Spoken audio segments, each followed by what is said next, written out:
नमस्कार, आप देख रहे हैं डॉक्टर साहिब, आपके साथ मैं हूं उसका। दर्शकों, आज के इस एपिसोड में हम बात करेंगे हियरिंग लॉस के बारे में।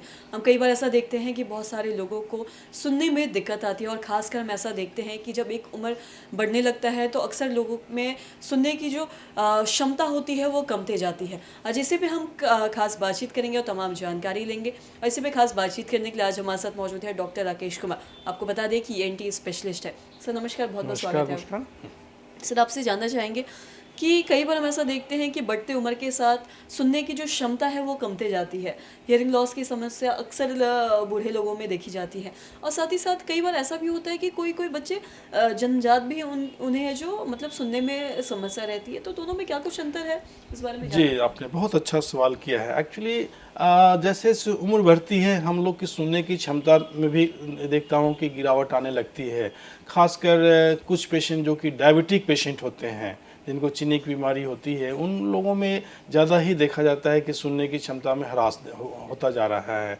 तो ऐसा होने पर हम लोग पेशेंट को सलाह देते हैं कि आप प्रॉपर एक ऑडियोमेट्री टेस्ट करवा के देख लेते हैं कि कितने हियरिंग लॉस है पेशेंट का। उसके आधार पर हम लोग पेशेंट को हियरिंग एड की सलाह देते हैं।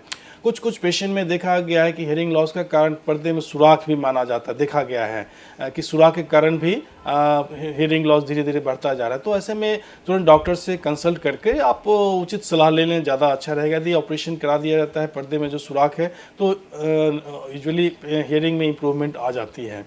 और जहाँ तक बात आपने किया कि बच्चों में, तो ये बहुत ही अच्छा सवाल है। आजकल देखा जा रहा है नवजात में भी ये समस्या है जो कि मिलती है कुछ पेशेंट में कि जन्म से ही उन लोग में जो हियरिंग ऑर्गन होता है कॉक्लिया, उसमें कुछ माल फॉर्मेशन डिफॉर्मिटी आ जाती है, जिसके कारण कि बच्चे सुन नहीं पाते हैं, बोल नहीं पाते हैं। तो ऐसे पेशेंट यूजुअली हम लोग सलाह देते हैं कि जैसे ही बच्चा जन्म ले तो उसकी एक हियरिंग स्क्रीनिंग जरूर करवा लें, जिसको हम लोग ऑटो एक्यूस्टिक इमिशन बोलते हैं। उससे तुरंत पता चल जाता है कि बच्चे में सुनने की क्षमता में कोई कमी है या कोई बीमारी तो नहीं डेवलप कर रहा है। तो ऐसा यदि पता चल जाता है तो इसका उपाय सही टाइम पर जो कर दी कॉक्लियर इम्प्लांट है, जो कि यदि सही समय पर कर दिया जाए तो बच्चों में ये समस्या दूर हो जाती है। जी। और साथ ही आपसे ये भी जानना चाहेंगे, कई बार लोग हैं जो हियरिंग लॉस की वजह से कान में मशीन भी लगाते हैं, पर साथ ही आपसे ये भी जानना चाहेंगे इसका जो एक्सपेंस है या जो खर्च है वो कितना पड़ जाता होगा? ये डिपेंड करता है आपको मशीन जो है किस कंपनी का ले रहे हैं उस पर निर्भर करता है। यूजुअली आप 5,000 से लेके काफ़ी लाख तक से ऊपर की मशीनें आजकल आने लगी है। उसमें काफ़ी एडवांसमेंट भी धीरे धीरे होते जा रहे हैं। तो आप जितने भी एडवांस मशीन लेंगे आपको खर्च उतना ज़्यादा करना पड़ेगा।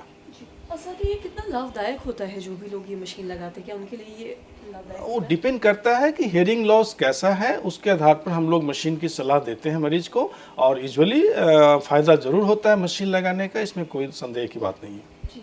और साथ ही जैसा कि मैंने शुरू में ही कहा कि कई बार हम ऐसा देखते हैं कि बढ़ती उम्र के साथ जो सुनने की क्षमता है वो कमती जाती है। अक्सर जो एजिड लोग होते हैं या फिर जो बूढ़े लोग होते हैं उनमें हम ऐसा देखते हैं।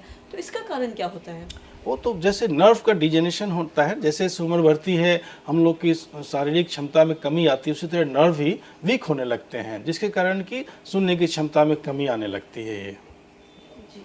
और साथ ही अगर अगर ऐसा कुछ होता है एक उम्र के बाद, अगर किसी के सुनने की क्षमता कमती जा रही है, तो क्या इसमें कोई घबराने की बात है या फिर ये ऐसा सबके साथ होता है?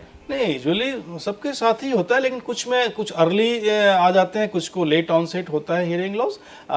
ऐसी बात नहीं है कि, और उसमें कोई ख़राब वाली बात नहीं है कि इसके लिए बहुत चिंतित होने की ज़रूरत है। सही समय पर यदि सही मशीन का अपना यूज कर लिए तो आप जो नॉर्मल ज़िंदगी है उसमें आप निर्वहन कर सकते हैं, कोई दिक्कत नहीं होती है। सर बहुत बहुत शुक्रिया तमाम जानकारी देने के लिए। तो आशा करते हैं दर्शकों की जो तमाम जानकारी है आपके लिए लाभदायक रही। तो आज की इस वीडियो में इतना ही।